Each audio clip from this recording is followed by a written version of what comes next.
Hello दोस्तों, मैं हूं अमरदीप सिंह। आप सभी का स्वागत करता हूं अपने यूट्यूब चैनल सीजीपीएससी नॉलेज में। दोस्तों, जैसे कि आपको मैंने बताई था कि हम सीजी इकोनॉमिक्स का पेड क्लास चालू कर रहे हैं, जिसका ये पहला डेमो वीडियो है। इसके अलावा अगर आपको कोई भी टॉपिक देखना होगा तो उसके लिए आपको पेड क्लास ज्वाइन करनी पड़ेगी। उसका भी मैंने वीडियो थोड़ी देर पहले बना के डाला था। अगर आपने वो वीडियो अभी तक नहीं देखा है कि आपको ऑनलाइन क्लास कैसे ज्वाइन करना है, तो आप जो है कमेंट में मैं उस वीडियो का लिंक दे दूंगा। आप उस लिंक के तहत जो है वीडियो देखकर समझ सकते हैं कि आपको ऑनलाइन क्लास कैसे चालू करना है या उसमें किस तरीके से ज्वाइन होना है। तो अगर आपको ये वीडियो अच्छा लगेगा तो आप ऑनलाइन क्लास ज्वाइन कर सकते हो। आप जिस भी नंबर से उसको ज्वाइन करोगे उस नंबर में ही आपको अगले वीडियो की लिंक्स जो है सुबह 11 से 12 बजे के बीच रोज मिलेगी। उस हिसाब से आप डेली वीडियो देख सकते हो। 10 दिन में हम सीजी इकोनॉमिक्स के टॉपिक को कवर कर लेंगे। तो सबसे पहला जो हमारे सीजी इकोनॉमिक्स के सिलेबस में जो पहला टॉपिक है वो है अनुसूचित जाति, अनुसूचित जनजाति, पिछड़ा वर्ग, अल्पसंख्यक वर्ग का सामाजिक पिछड़ापन। ये हमारा पहला टॉपिक है। इस टॉपिक को हम इसके अनुसार जो सीक्वेंस है उसके अनुसार डील करेंगे, हैंडल करेंगे। वो है सबसे पहले हम देखेंगे सामाजिक पिछड़ापन आखिर होता क्या है, क्योंकि हमारा टॉपिक का मेन उद्देश्य सामाजिक पिछड़ापन ही है। तो सबसे पहले देखेंगे सामाजिक पिछड़ापन क्या है। उसके बाद हम डील करेंगे कि अनुसूचित जाति, जो अनुसूचित जाति है उसको अनुसूचित जाति कब बनाया गया, कब उनको दर्जा मिला, उसका कारण क्या, आधार क्या था अनुसूचित जाति बनाने का, और अनुसूचित जाति जो अभी सामाजिक रूप से पिछड़ी हुई है उसके क्या क्या कारण, उसके क्या क्या मापदंड है उसको देखेंगे। इसके बाद देखेंगे अनुसूचित जनजाति कब बनाया गया, और अनुसूचित जनजाति का जो वर्तमान में सामाजिक पिछड़ापन है उसके कारण या मापदंड क्या है वो देखेंगे। वैसे ही हम पिछड़ा वर्ग को भी कवर करेंगे, अल्पसंख्यक वर्ग को भी कवर करेंगे। और उसके बाद अब हम ये देखेंगे कि इन जो सामाजिक पिछड़ापन है इन सब में उनको दूर करने का और समाज में हर वर्ग को बराबर लाने के लिए क्या क्या सरकारी प्रयास किए जा रहे हैं, कौन कौन सी योजनाएं गवर्नमेंट के द्वारा चलाई जा रही है। इसके अलावा हम यहाँ पर कवर करेंगे छत्तीसगढ़ राज्य के लिए जो अनुसूचित जनजाति आयोग बना है, अनुसूचित जाति आयोग बना है, अल्पसंख्यक आयोग और पिछड़ा वर्ग आयोग, और उनके कार्य क्या क्या होते हैं वो भी इस टॉपिक में हम कवर करेंगे। तो सबसे पहले हम टॉपिक स्टार्ट करते हैं। हम देखते हैं कि आखिर सामाजिक पिछड़ापन है क्या। तो परिभाषा में पहले पढ़ता हूं फिर आपको समझाऊंगा। शैक्षणिक स्थिति, परंपरागत आजीविका या व्यवसाय के आधार पर समाज के विभिन्न वर्गों के बीच सामाजिक स्तरीकरण की उत्पत्ति का ही परिणाम सामाजिक पिछड़ापन है। शैक्षणिक स्थिति यानी जो ज्यादा पढ़ा है और कोई कम पढ़ा हो। तो अगर कोई ज्यादा पढ़ा है और कोई कम पढ़ा है तो शिक्षा के आधार पर हम देखेंगे जो डॉक्टर की पढ़ाई की है और जो केवल 8वीं पास है, तो जो डॉक्टर की पढ़ाई की उसको समाज में ज्यादा रिस्पेक्ट मिलता है, और क्योंकि वो डॉक्टर बन गया। और जो 8वीं पास है या 9वीं पास है उनको समाज में कम रिस्पेक्ट मिलेगा। तो ये ज्यादा पढ़ा और कम लिखा के मध्य जो गया समाज जो है दो भागों में बढ़ गया। तो पहला जो सामाजिक पिछड़ापन का आधार है वो है शैक्षणिक स्थिति। दूसरा यानी जो ज्यादा पढ़ा होगा उसको समाज अच्छा रिस्पेक्ट देगा, जो कम पढ़ा होगा सामाजिक रूप से पिछड़ जाएगा क्योंकि समाज उसको कम रिस्पेक्ट देगा। तो पहला हो गया शैक्षणिक स्थिति। दूसरा परंपरागत आजीविका या व्यवसाय के आधार पर। परंपरागत आजीविका या व्यवसाय का मतलब ये है कि जिनके पूर्वज कोई काम कर रहे थे और उनके जो बच्चे हुए वो भी आज वही काम कर रहे हैं। जैसे जो लोहे का काम करते थे वो पहले वो लोहार कहलाए, क्योंकि उनके बच्चे भी आज लोहार जाति के लोग लोहे के से संबंधित कार्य कर रहे हैं। तो जो परंपरागत व्यवसाय के कारण जो है जो उस समय वो काम कर रहे थे आज भी वही काम कर रहे हैं, तो उनका कोई प्रगति नहीं हुआ है। वो सामाजिक रूप से आज भी वही है जहां पर वो थे।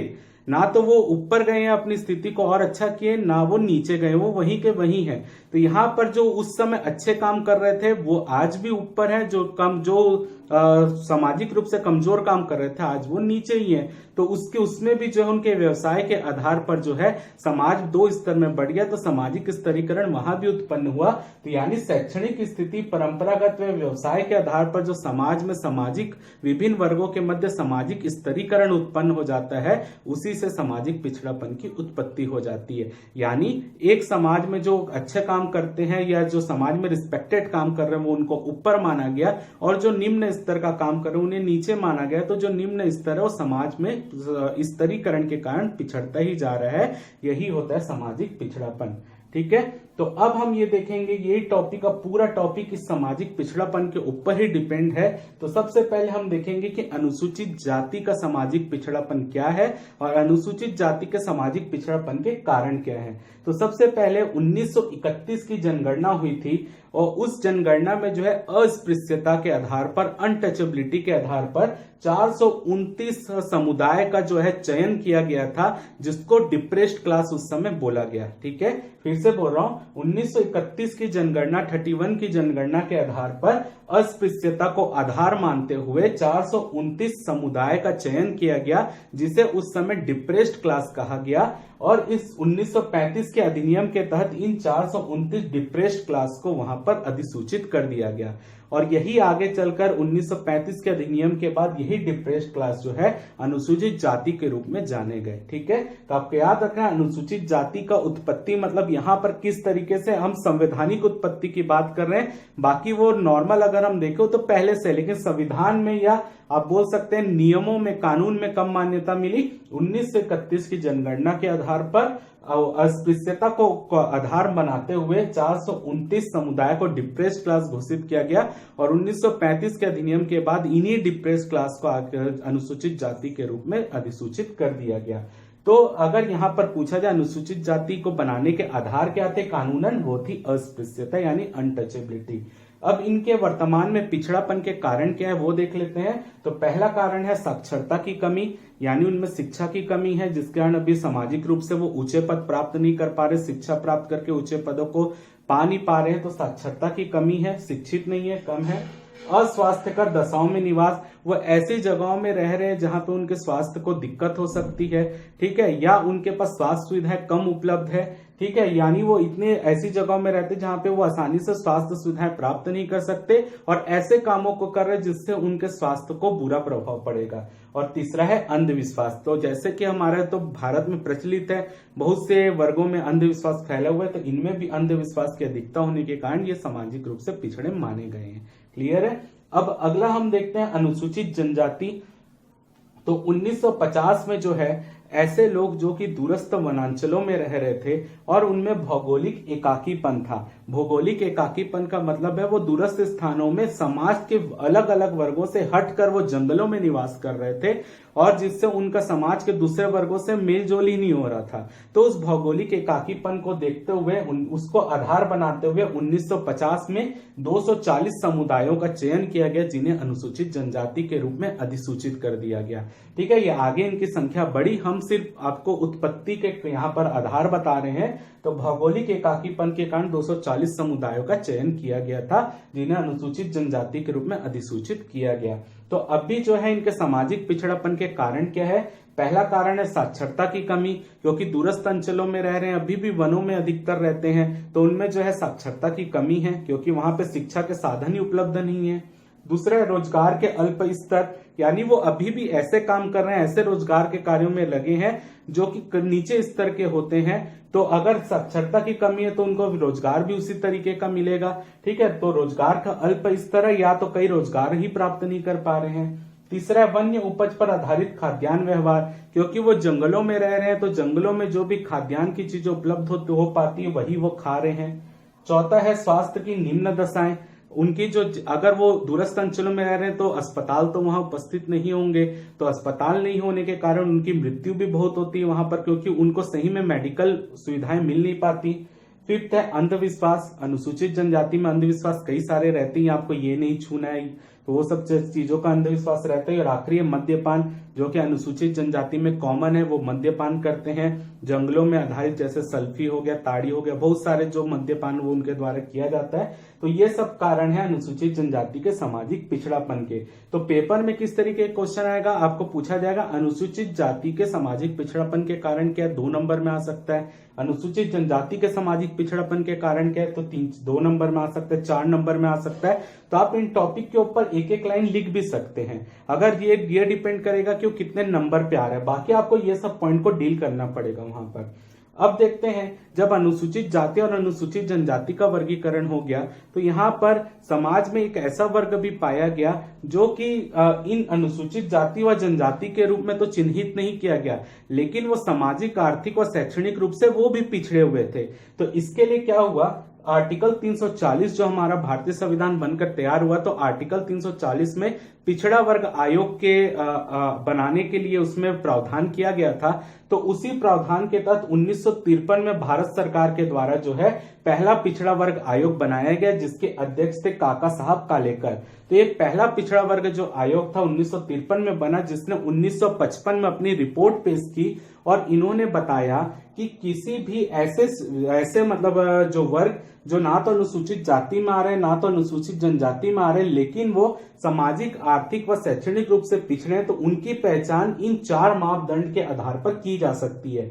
यानी जो इन 4 मापदंड में से किसी भी एक मापदंड को पूरा करता होगा उसे इस पिछड़े वर्ग में रखा जाएगा। तो पहला मापदंड उन्होंने तय किया, हिंदू समाज के परंपरागत जाति क्रम में निम्न स्थिति, यानी हिंदू समाज में जो जाति व्यवस्था है उसमें जो निम्न स्थिति में आते हो। दूसरा बोला, किसी जाति में सामान्य शैक्षणिक प्रगति का अभाव, यानी शिक्षा का कम स्तर भी आप बोल सकते हैं। तीसरा बोला, सरकारी सेवाओं में अपर्याप्त प्रतिनिधित्व, यानी जो आप बोल सकते हैं सरकारी नौकरी रहते उनमें उनका प्रतिनिधित्व बहुत कम हो। और चौथा बोला, व्यापार व उद्योग में अपर्याप्त प्रतिनिधित्व, यानी जो व्यापार या उद्योग कर रहे हैं उनमें भी जो है उनकी भागीदारी बहुत कम हो। तो ये 4 आधार को या 4 का मापदंड को बना के किसी भी वर्ग को सामाजिक, आर्थिक व शैक्षणिक रूप से जो है यहाँ पर अन्य पिछड़ा वर्ग घोषित किया जा सकता था। ये काका साहब कालेकर के जो पिछड़ा वर्ग आयोग थी इन्होंने अनुशंसा की थी। लेकिन भारत सरकार ने क्या किया, उन्होंने बोला कि हम अन्य पिछड़ा वर्ग के अंतर्गत या जो सामाजिक, आर्थिक या शैक्षणिक रूप से पिछड़े हैं उनका हम लिस्ट जारी नहीं करेंगे, बल्कि ये जिम्मेदारी सौंप दी गई राज्यों को। और राज्यों ने ये राज्यों के ऊपर छोड़ा गया, क्योंकि हर राज्य में जो हो सकता है कि सामाजिक, आर्थिक और शैक्षणिक रूप से जो पिछड़े वर्ग हैं उनके लिए मापदंड भी अलग अलग हो सकते हैं। तो ये राज्यों के ऊपर छोड़ दिया गया कि आप डिसाइड करें कौन आपके राज्य में सामाजिक, आर्थिक और शैक्षणिक रूप से पिछड़ा होगा। ठीक है, तो ये मेन आधार थे। इसके आगे जो है भारत सरकार फिर मंडल आयोग का गठन करती है, वो भी 11 अनुशंसा भेजते हैं, उसमें से 4 यही रहते हैं, बाकी और अनुशंसा भी थी इस वर्ग आयोग के अंतर्गत कौन कौन आएगा। लेकिन आपको बेसिक इतना ही बताना है, पिछड़ा वर्ग आयोग को घोषित करने के क्या क्या मापदंड है। ये 4 मापदंड है जिसके आधार पर किसी वर्ग को सामाजिक, आर्थिक या शैक्षणिक रूप से पिछड़ा घोषित किया जा सकता है। तो इनके पिछड़ने के कारण क्या है, वही है जैसे कि हम बोल दिए, जितना हम सामाजिक, आर्थिक और शैक्षणिक बोल दिए, सामाजिक के अंतर्गत क्या आ गया कि इनका जो समाज में इनकी जो वैल्यू थी वो थोड़ी सी कम थी बाकी वर्गों की अपेक्षा। शैक्षणिक रूप से यानी साक्षरता की इनमें भी कमी थी, और आर्थिक रूप से यानी उद्योग या व्यवसाय में इनकी भागीदारी बहुत कम थी। इसी के लिए जो है ये भी जो है उसी कारण से भी सामाजिक रूप से पिछड़े हुए हैं। ठीक, अगला है अल्पसंख्यक वर्ग। तो अल्पसंख्यक की परिभाषा तो पूरे संविधान में या कहीं पर भी नहीं दी गई है। पूरे संविधान में अल्पसंख्यक किसको बोला जाएगा ये भी नहीं बताया गया है। लेकिन आपको ये चीज याद रखना है, धर्म के आधार पर सामाजिक पिछड़ापन को आधार नहीं बनाया जा सकता, ये सुप्रीम कोर्ट ने कहा है। यानी धर्म जो है सामाजिक पिछड़ापन का कभी भी आधार नहीं होगा। लेकिन अगर हम अल्पसंख्यक को अगर हम कॉमन भाषा में समझने की कोशिश करें तो अल्पसंख्यक 2 प्रकार के हो सकते हैं। एक हो सकते हैं भाषा के आधार पर अल्पसंख्यक, और एक हो सकता है उनकी जनसंख्या के आधार पर अल्पसंख्यक। तो जैसे कि जो ऑक्सफोर्ड डिक्शनरी है उसके अनुसार, या ऑक्सफोर्ड यूनिवर्सिटी ने एक डिक्शनरी निकाली थी जिसको हम ऑक्सफोर्ड डिक्शनरी के नाम से जानते हैं, उसमें अल्पसंख्यक की परिभाषा उन्होंने ये दी है कि ऐसे व्यक्तियों का समूह जिनकी जनसंख्या 50% से कम हो, यानी किसी देश या राज्य में उनकी जनसंख्या 50% से कम हो तो उनको जो है अल्पसंख्यक वर्ग माना जाएगा। जैसे हम भारत में देखें तो हिंदू जो जनसंख्या है वो लगभग 80% है, तो उसको छोड़कर बाकी जितने भी धर्मों वाले लोग हो गए वो सब अल्पसंख्यक के अंतर्गत आएंगे। और छत्तीसगढ़ में अगर हम देखें तो हिंदू की संख्या है 93.25%, उसके बाद जितने भी हैं वो सब अल्पसंख्यक में आएंगे। मुस्लिम 2.02%, ईसाई 1.92%, बौद्ध 0.28%, सिख 0.27% और जैन 0.24%। तो आपको याद रखना है अल्पसंख्यक के बारे में हमारे पेपर में आज तक क्वेश्चन नहीं आया है, लेकिन 2 नंबर में क्वेश्चन पूछ सकता है। धर्म के आधार पर जब जनगणना की गई तो उसके अनुसार छत्तीसगढ़ में कौन से धर्म के कितने लोग रहते हैं, तो हिंदू की संख्या आपको बतानी पड़ेगी, मुस्लिम की जनसंख्या ईसाई, बौद्ध, सिख और जैन। हो सकता है आपको इसका क्रम भी पूछने, कई बार हमारे मेंस में भी इस तरीके क्वेश्चन आता है कि आपको क्रम से बताना पड़ता है, तो आपको ये क्रम से याद करना पड़ेगा और इनका परसेंट भी याद कीजिएगा और बाकी जितने बच्चे वो अन्य लिखकर आप कर सकते हैं। ठीक है, तो हिंदू, मुस्लिम, ईसाई, बौद्ध और सिख, जैन। तो अल्पसंख्यक वर्ग में भी शिक्षा की बहुत कमी होती है, तो इन शिक्षा आप बोल सकते हैं इनका भी जो है रोजगार जो या सरकारी नौकरी में प्रतिनिधित्व तो बहुत कम होता है, इस कारण सामाजिक रूप से इनको भी पिछड़ा माना गया है। तो ये हमने बेसिक चीजें कवर की है अभी कि सामाजिक पिछड़ापन के अंतर्गत इनमें क्या क्या पिछड़ने के कारण है। अब हम कवर करने जा रहे हैं कि इनके लिए क्या क्या सरकारी प्रयास किए गए हैं। आप जब तक इसका स्क्रीनशॉट ले लीजिए, फिर हम आगे बढ़ते हैं इसको।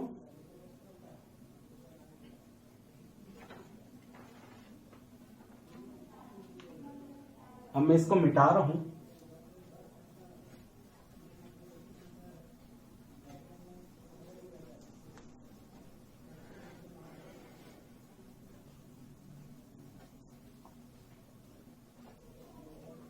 अब सबसे पहले हम देखेंगे कि अनुसूचित जाति और अनुसूचित जनजाति इनको बढ़ाने के लिए सरकार ने क्या प्रयास किए हैं। आपको जो भी हमने अभी तक कवर किया उसका पीडीएफ का लिंक आपको कमेंट में मिलेगा, आप वहां से डाउनलोड कर सकते हैं। जितना भी हम टॉपिक कवर कर रहे हैं सब आपको मिल जाएगा उसमें।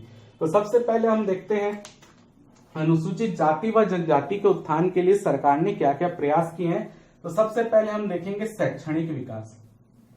शैक्षणिक विकास का मतलब ये है कि छत्तीसगढ़ सरकार ने जो है अनुसूचित जाति या जनजाति को बढ़ावा देने के लिए, उनके सामाजिक पिछड़ापन से निकालने के लिए शिक्षा के क्षेत्र में उनको किस तरीके से मदद कर रहे हैं। क्योंकि वो शिक्षित होंगे तो समाज में ऊंचे स्थान वो पढ़ लिख के पा ही जाएंगे, तो सामाजिक पिछड़ापन से वो उभर जाएंगे। तो पहला प्रयास है, पहली योजना है सरस्वती साइकिल योजना। सरस्वती साइकिल योजना। तो सरस्वती साइकिल योजना जैसे कि आपको पता ही है, ये मुख्य रूप से जो सरस्वती साइकिल योजना थी ये 2004-05 में चालू की गई है। आपको डिटेल यहाँ पर मैं आपको पूरा लिखा हुआ आपको नोट्स में है, जो मैं आपको कमेंट में दे रहा हूं, आप देखना। सरस्वती साइकिल योजना 2004-05 में चालू की गई थी। ये सबसे पहले जब चालू की गई थी तो इसमें एससी और एसटी वर्ग की जो बालिकाएं हैं, जब वो कक्षा 9वीं में प्रवेश करती थी तो उनको जो है निःशुल्क साइकिल प्रदान की जाती थी, क्योंकि एससी और एसटी के लोग स्कूलों से काफी दूर रहते थे और जो है उनको आने जाने में दिक्कत होती थी। इसी के लिए उनको निःशुल्क साइकिल प्रदान करने के लिए, ताकि वो शिक्षा ग्रहण करने आ सके, इसके लिए सरस्वती साइकिल योजना 2004-05 में चालू की गई थी, जिसमें एससी एसटी की जो बालिकाएं थी उनको जो है जो 9वीं में जब वो प्रवेश कर रही थी तो उनको जो है साइकिल निःशुल्क वितरण करने की योजना बनाई गई थी। इसके बाद जो है 2006-07 में इसी योजना को आगे बढ़ाया गया। 2006-07 में जो भी विशेष पिछड़ी जनजाति थी, यहाँ पर तो बालिकाओं को मिल रही है अनुसूचित जाति और जनजाति की। उसके बाद क्या किया गया, जो विशेष पिछड़ी जनजाति जितनी थी छत्तीसगढ़ में, जो जिनकी संख्या उस समय 5 थी, उसके बाद जो हम 7 माने हैं, 2 छत्तीसगढ़ सरकार ने भी घोषित किया, तो उसमें जो अनुसूचित पिछड़ी जनजाति थी, विशेष पिछड़ी जनजाति, उसको जो है उनके छात्र यानी बालक और बालिका दोनों को निःशुल्क साइकिल वितरण किया गया। यानी ये तो चालू है ही, लेकिन जो विशेष पिछड़ी जनजाति थी उनके जो है बालकों को भी जो है 9वीं प्रवेश करने पर साइकिल वितरण प्रारंभ किया गया। और इसके बाद जो है वर्ष 2007-08 में जो बाकी जितने भी वर्ग है, चाहे वो जनरल कैटेगरी हो, एससी हो, एसटी हो, ओबीसी हो, जो भी गरीबी रेखा के नीचे जीवन यापन कर रहे हैं, उनकी बालिकाओं को जो है साइकिल वितरण करने की योजना 2007-08 से लागू कर दी गई। तो ये पहली योजना है सरस्वती साइकिल योजना, जिसके अंतर्गत निःशुल्क साइकिल का वितरण किया गया। अब सेकंड अगर हम यहाँ पर योजना की बात करें तो वो है मुख्यमंत्री ज्ञान प्रोत्साहन योजना। सेकंड है मुख्यमंत्री ज्ञान प्रोत्साहन योजना। तो मुख्यमंत्री ज्ञान प्रोत्साहन योजना जो चालू की गई थी, यह 2007-08 में चालू की गई थी। जो मेन रूप से मुख्य ये प्रोत्साहन योजना वो है जिसमें जो है जब छात्र जो अनुसूचित जाति या अनुसूचित जनजाति का था, अगर वो 10वीं और 12वीं उत्तीर्ण कर रहा है, ठीक है, तो और अगर वो मेरिट में आया है तो उनको जो है 10,000 रुपए की सहायता राशि दी जाती थी, आप बोल सकते हैं प्रोत्साहन राशि दी जाती थी। तो जो एसटी कैटेगरी के थे वो 350 स्टूडेंट को मिलती थी और एसटी कैटेगरी के जो है वो 150 स्टूडेंट को मिलती थी। यानी अगर हम निकाले 10वीं का रिजल्ट आया मान लीजिए, और 10वीं के रिजल्ट में जो एसटी कैटेगरी के टॉप 350 बच्चे होंगे जो एसटी कैटेगरी के हों, उनको जो है 10,000 रुपए मिलेगा। सेम 12वीं में भी 350 छात्र, वैसे ही जो एससी के उसके 150 छात्र। ठीक है, जो टॉप 150 में होंगे, टॉप 150 यानी का मतलब ये नहीं कि शुरू से 150, एससी कैटेगरी के 150 होने चाहिए। ठीक है, यानी मान लीजिए एससी कैटेगरी के जो 150 लगातार मेरिट में बच्चे होंगे या जो लगातार टॉप के उन्होंने 150 जो आएगा उसको जो है 10,000 रुपए का सहायता राशि दी जाएगी। तीसरी जो योजना है वो है आश्रमशाला योजना। तो आश्रमशाला योजना के अंतर्गत ऐसे जो जगह जो दूरस्थ वनों के अंतर्गत आते हैं, तो वहां पर शिक्षा के लिए कोई भी शैक्षणिक संस्थाएं उपलब्ध नहीं है, तो वहां पर जो बच्चे होंगे 8वीं तक के लिए इस आश्रमशाला की स्थापना वहां पर की जाएगी। आश्रम में ही उनके पढ़ने की व्यवस्था कराई जाएगी और ये 8वीं तक के जो बच्चे रहेंगे वहां पर पढ़ सकते हैं, 1 से 8वीं तक, और यहाँ पर पढ़ाई के साथ साथ उनको भोजन की भी व्यवस्था दी जाएगी। तो ये है आश्रमशाला योजना। इसके बाद है सिविल सेवा प्रोत्साहन योजना। सिविल सेवा प्रोत्साहन योजना, तो जो सिविल सेवा प्रोत्साहन योजना है ये 2010-11 में चालू की गई। इसके अंतर्गत क्या है, अगर कोई एससी या एसटी कैटेगरी का कोई स्टूडेंट है, वो यूपीएससी के अगर प्री के पेपर को क्लियर कर लेता है, तो यूपीएससी के प्री के पेपर को क्लियर करने के बाद उसको 1 लाख रुपए की सहायता राशि दी जाएगी ताकि वो मेंस की पढ़ाई कर सके। क्लियर है। सिविल सेवा प्रोत्साहन योजना 2010-11 में प्रारंभ की गई, जिसके अंतर्गत अगर कोई बच्चा यूपीएससी के प्री के पेपर को क्लियर करता है तो 1 लाख रुपए की सहायता राशि दी जाएगी ताकि वो आगे के जो अन्य पेपर है, मेंस का पेपर है, उसको भी पढ़ाई अपनी जारी रख सके। तो ये इसके अलावा और भी कई सारी योजनाएं हैं, जैसे राज्य प्रोत्साहन योजना, सिविल सेवा राज्य प्रोत्साहन योजना, जिसके अंतर्गत जो स्टेट पीएससी उनके अंतर्गत जो भी बच्चे पास हो गए उनको भी सहायता राशि दी जाती है। तो बहुत सारी योजना शिक्षा के अंतर्गत है, उसको हम आने वाले समय में अगले अगले टॉपिक जो आएंगे उसमें कवर करेंगे। इस टॉपिक में हम इन्हीं योजनाओं को कवर किए हैं। अब हम देखते हैं, ये हो गया शैक्षणिक विकास के प्रयास। अगला हम यहां पर देखेंगे व्यवसायिक प्रशिक्षण। व्यवसायिक प्रशिक्षण, व्यवसायिक प्रशिक्षण कहने का मतलब ये है, अब उनको कोई अपने व्यवसाय चालू करने के लिए प्रशिक्षण दिया जाएगा या कुछ ऐसे चीजों का प्रशिक्षण दिया जाएगा जिससे वो प्रशिक्षण प्राप्त करके अपना रोजगार आगे पा सके। तो सबसे पहला इसके अंतर्गत योजना है नर्सिंग प्रशिक्षण योजना। नर्सिंग प्रशिक्षण योजना, तो नर्सिंग प्रशिक्षण योजना 2009-10 से चालू की गई है। इसके अंतर्गत अनुसूचित जाति व जनजाति के जो भी व्यक्ति हैं उनको जो है नर्सिंग के जो पाठ्यक्रम होता है उसका प्रशिक्षण दिया जाता है। सेकंड नंबर पे आता है होटल मैनेजमेंट योजना। होटल मैनेजमेंट योजना जो कि 2006-7 से चालू है।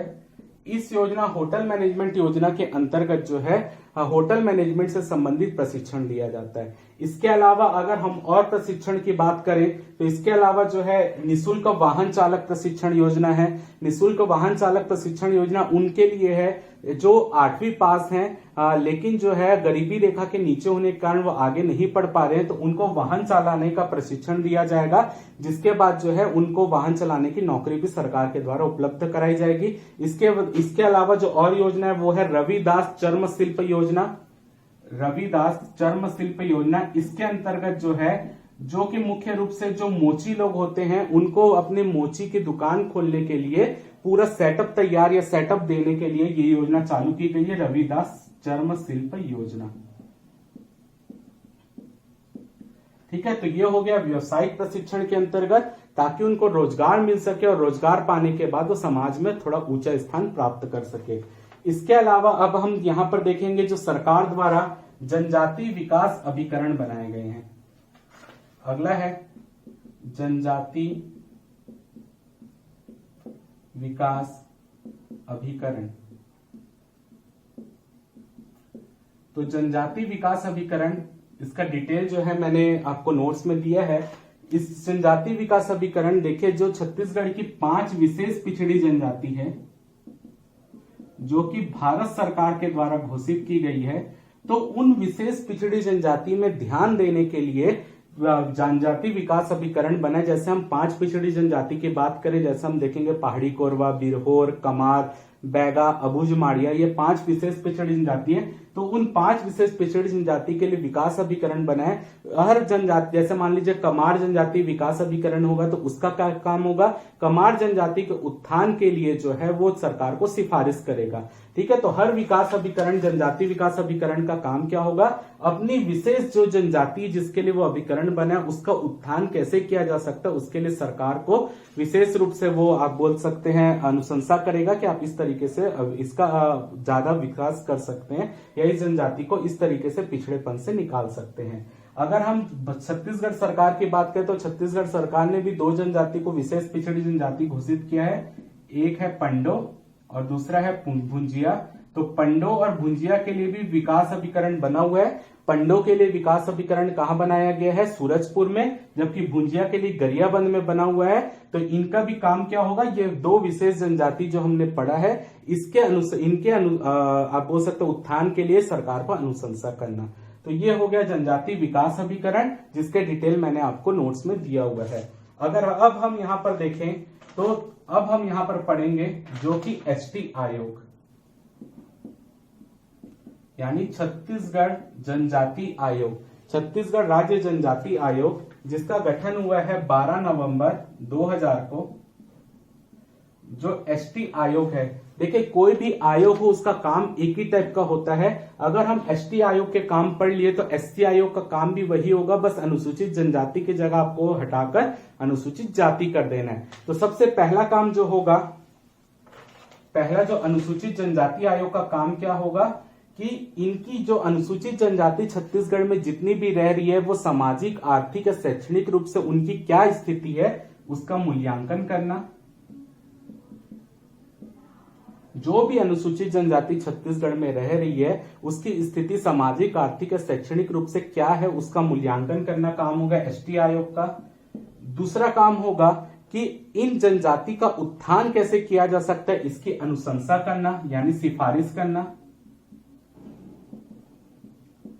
यानी इस अनुसूचित जनजाति को और बेहतर कैसे किया जा सकता है, इनके के लिए और बेहतरी के विकास कैसे कार्य कैसे किया जा सकता है और बेहतर योजनाएं कैसे बनाई जा सकती है उसकी अनुशंसा करेंगे सरकार से। और तीसरा काम होगा निपटारा।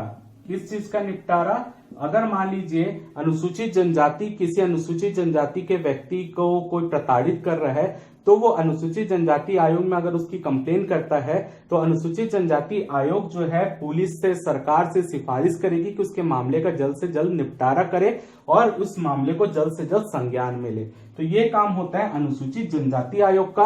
अगर सेम चीज अनुसूचित जाति आयोग में पूछा जाए तो वहां पर अनुसूचित जनजाति की जगह अपने को क्या लिख देना है, अनुसूचित जाति कर देना है। अल्पसंख्यक पूछा जाए तो इसकी जगह अल्पसंख्यक कर देना है। अगर पिछड़ा वर्ग आयोग का काम पूछा जाए तो उसकी जगह पिछड़ा वर्ग कर देना है। बाकी काम तो सबके वही है। आयोग जितने भी बने उनका काम, अनुसूचित जाति आयोग बनेगा तो अनुसूचित जाति को उत्थान के लिए काम करेगा, अल्पसंख्यक आयोग बनेगा तो अल्पसंख्यक के लिए उत्थान के कार्य करेगा, और अगर वो बनता है पिछड़ा वर्ग आयोग तो पिछड़ा वर्ग के उत्थान के लिए कार्य करेगा।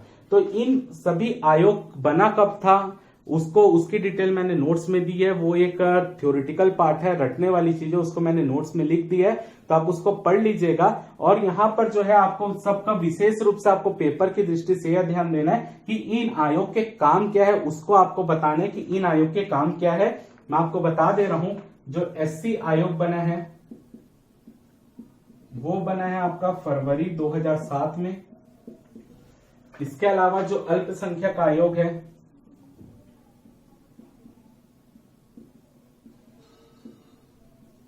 वो बना है आपका 12 जुलाई 2001 को। और आखिरी है पिछड़ा वर्ग आयोग,